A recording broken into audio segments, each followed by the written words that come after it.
here's a question we've been discussing. Is the US dollar nearing the end of its global hegemony? Today, I invited a guest to talk about this, and maybe one of the few people that I really wanted to hear from the most during this tumultuous week in global finance. Nik Bhatia is the author of the book Layered Money. I've referred to it often. He's also an adjunct professor of finance at USC Marshall School of Business and founder of The Bitcoin Layer. This is a book that not only explains blockchain currency, but explains the history of currencies and helps really explain what we've been going through, where we've been and where we're going next. I find it an invaluable resource. So, Nik, thank you so much for joining me. I quote your book often because I found it both practical but also prophetic. So, why did you write this book? Did you see, because when you wrote it, we weren't in the midst of this financial crisis, but it felt like you saw that coming. Can I ask you, was it just because you were reading the tea leaves, or was it really in the numbers? Well, the reason I wrote the book is because I wanted to explain Bitcoin in a new way that hadn't been done before. And I knew in order to do that, I had to give a history of money through my lens, which was as a bond market trader. That's the background that I come from. I've spent time in the US Treasury market on a desk, on a strategy desk, and just thinking through the US monetary system from the Fed and Treasury perspective. And when I look at the quantity of money provided to the system, whether explicitly or implicitly by the Federal Reserve over the last, let's say, since 2007, it becomes it becomes obvious that there are such big holes in the financial system Hmm. that only the central bank is able to put bandages on. Yeah. And in that way, we have to explain Bitcoin in the context of the current financial system, which is a fractional reserve system that has broken in several places from 2007 to 2020 and has been bandaged by the Federal Reserve in all these places, and it only guarantees more monetary stimulus from the Fed as the economy goes through its business cycle, which is Yeah. part of my research as well. Now, this week, China and Brazil decided to work around the US dollar. So, a lot of the shakiness of the US dollar that you base your argument on is happening. We see similar agreements with Russia, Argentina, France, Pakistan, Saudi Arabia. So, in giving us the history of currency and then the history of the US dollar, you show us why this is such a shaky place to sort of stake our claims. So, do you agree that right now the US dollar is kind of, for lack of a better expression, circling the drain and making the case that we need an alternate currency? Not necessarily. So the I believe that the US dollar and the Federal Reserve's position and the US fiscal position, all of these impact the trustworthiness of the dollar on the global scale. That is undeniable. We can see China, Russia, other countries that have made serious efforts toward going away from the dollar in terms of its dependency. Now, with that being said, the dollar, in terms of its usage in global trade and its position in debt capital markets, as well as asset management, which is wealth storage, the dollar is the primary tool, and it's actually by several miles the leader on that front.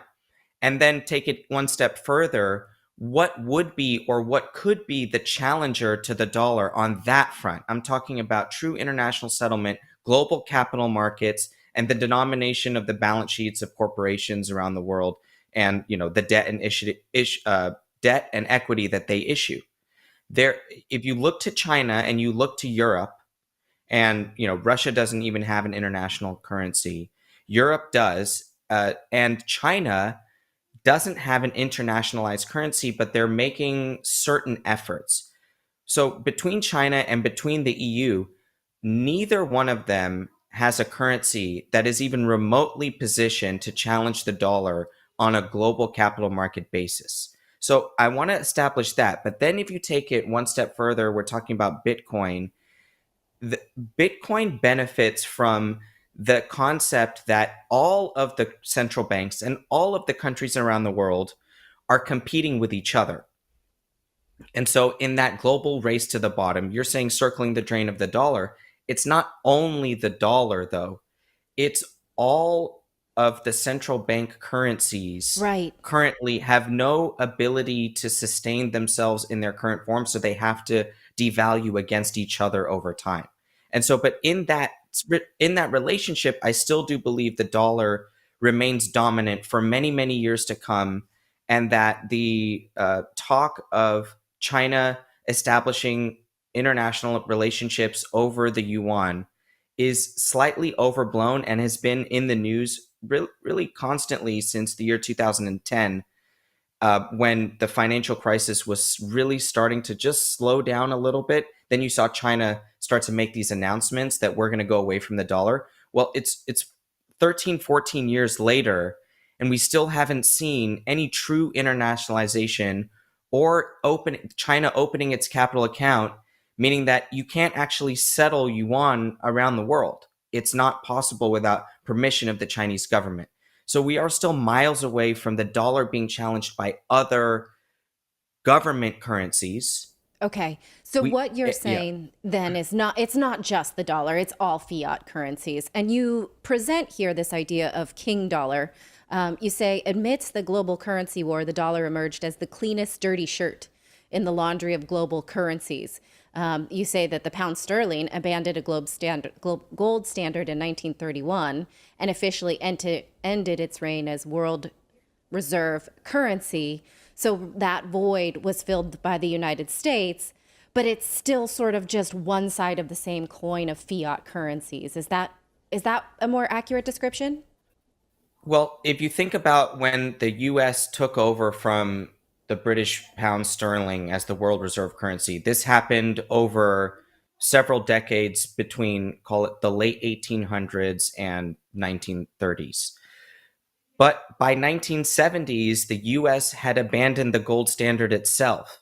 And so the US dollar has stood on its own ground, meaning the source of the value of the dollar comes from a combination of trust, military prowess, property rights, etc., all the things that make the United States the United States.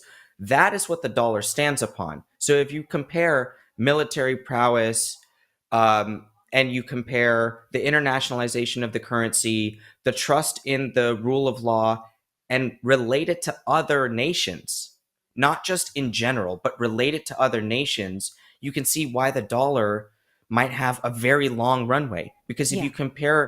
you compare property rights in the United States and China, what result is that going to spit out to you as an analyst when making the decision between these two currencies over a multi-decade time frame?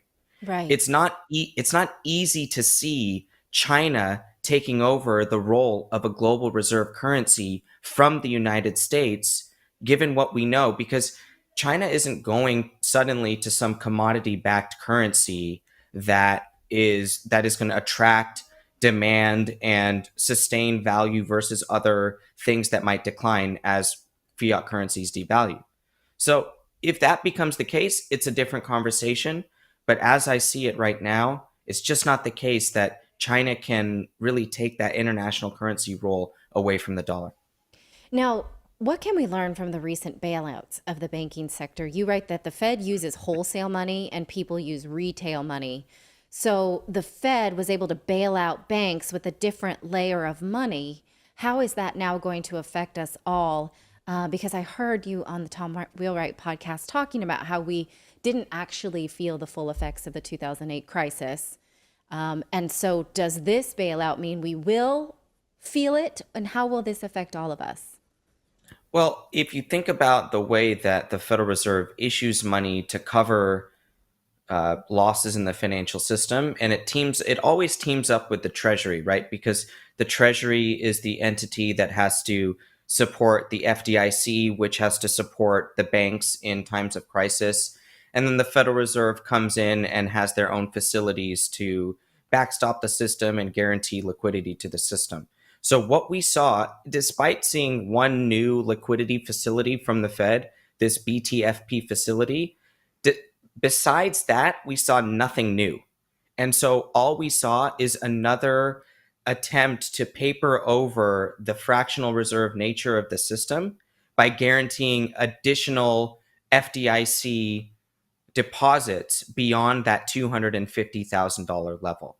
And that moving it from 250,000 to the theoretical infinity, or let's just say multi-millions, that move from 250 to let's say 10 million is nothing different than the move from 100 to 250 during the 2008 crisis, and it's no different from moving it from, it was originally between $3,000 and $5,000 when it came about in the 1930s.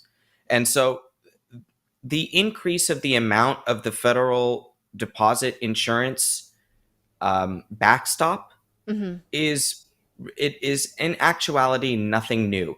And what can we expect as Americans or as participants in the US dollar from this?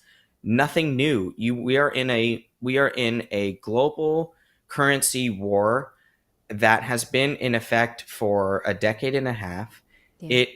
It is a rotation between easing of around the world, right? We've been in a tightening situation here in the US for the last year plus, but that's because we've had this, inflation episode that the Fed had to address. But once that fades, we'll be back into this devaluation rotation that we've been in for quite a long time. And so the solution that you see then is a cryptocurrency such as Bitcoin, specifically Bitcoin, because you present this idea of layered currency as if, there was one-time coins and then there's gold and then there's paper money and then there's, numbers in a computer that we agree is money. But you think that this can be flipped. Can you explain this pyramid of a different layer of money in which Bitcoin is the dominant layer?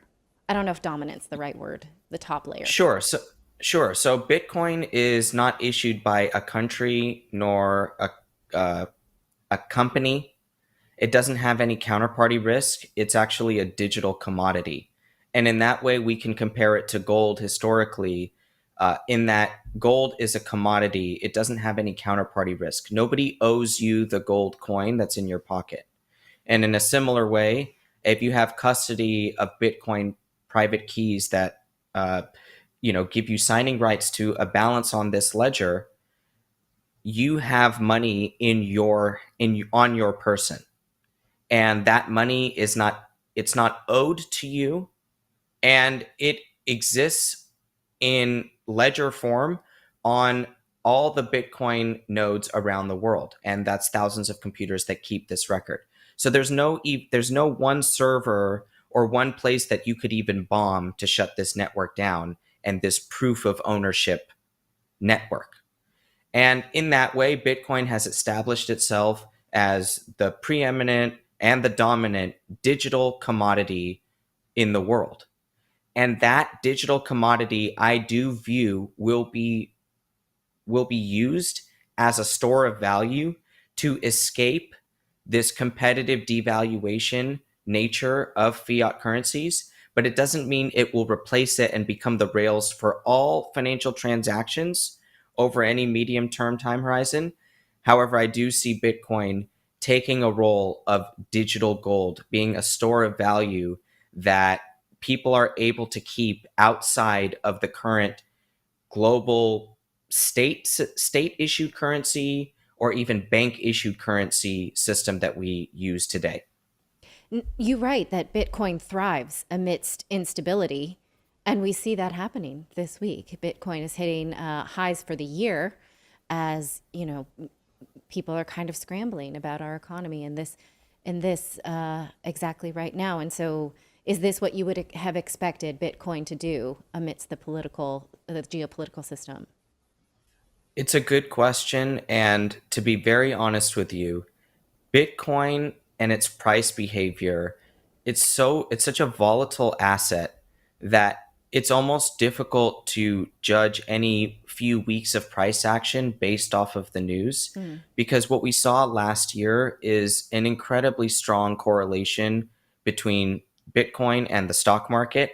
And as rates rose, we had risk assets fall in price as, the discount rate increases, the present value of cash flows decrease. And we saw that happen to stocks, and we saw Bitcoin fall in sympathy. But it's not even in sympathy, it's because it's owned at the portfolio level by the same people that own stocks. And so they do trade as correlated assets. With that being said, Bitcoin has responded nicely to a banking crisis, for sure, and it has outperformed the S&P by a significant margin during the last couple weeks, really since the Silicon Valley demise. But in that way, interest rates have also come down over that time horizon, which is in theory should be supportive to Bitcoin, as we saw, that correlation last year. When rates rose, Bitcoin fell. This year, rates are falling and Bitcoin is rising. So it's really hard to pinpoint the why.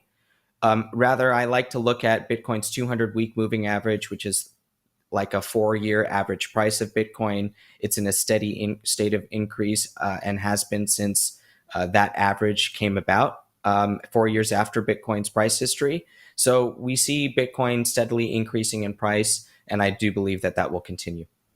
Interesting. All right. Well, thank you so much. And I appreciate that you're unwilling to speak in hyperbole.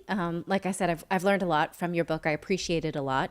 And I want to recommend it again. So you can follow Nik Bhatia on Twitter at Time Value of BTC. You can seek out the book as well. Is there anything else you'd like to share with us before we let you go? Sure. People can find all my work right now at thebitcoinlayer.com. We have a free newsletter and we have a YouTube channel, which is also free. So a lot of content for people to check out. We analyze Bitcoin through a global macro lens. Okay. Thank you again for your time. Thank you. Today's episode is brought to you by Indeed. Well, the thing about running your own business is that every single hire counts. No hiring partner understands that like Indeed. Indeed is the hiring platform where you can attract, you can interview, you can hire all in one place. Don't spend hours on multiple job sites looking for candidates with the right skills when you can do it all with Indeed. My mom runs a nonprofit in Pennsylvania. She's the CEO. They use Indeed to all of their hiring. It's amazing. My sister-in-law works at a large landscaping company in California. They use Indeed for all of their hiring. We here at Redacted use Indeed for all of our hiring. And what's amazing is if you hate waiting, this is the beauty of Indeed. Indeed's US data shows that over 80% of Indeed employers find quality candidates whose resume on Indeed matches their job description the moment they sponsor a job. And I love how easy it is because I just don't have the time. I really don't. I have no time. So when we post a job posting, I want to be able to see the matches, the instant match that they have. It's amazing because it just gives me the candidates I want. I don't have to sift through thousands of resumes. It's really, really great. So join 3 million businesses worldwide using Indeed to get great talent, hire great talent fast. Indeed knows when you're growing your own business, you have to make every dollar count. That's why with Indeed, you only pay for quality applications that match your must-have job requirements. Indeed knows hiring needs to be cost-effective when you're running your own business. They know when you're doing everything for your company, you can't afford to overspend. So here's what I want you to do. Visit Indeed.com/redacted to start hiring right now. Just go to Indeed.com/redacted. Indeed.com/redacted.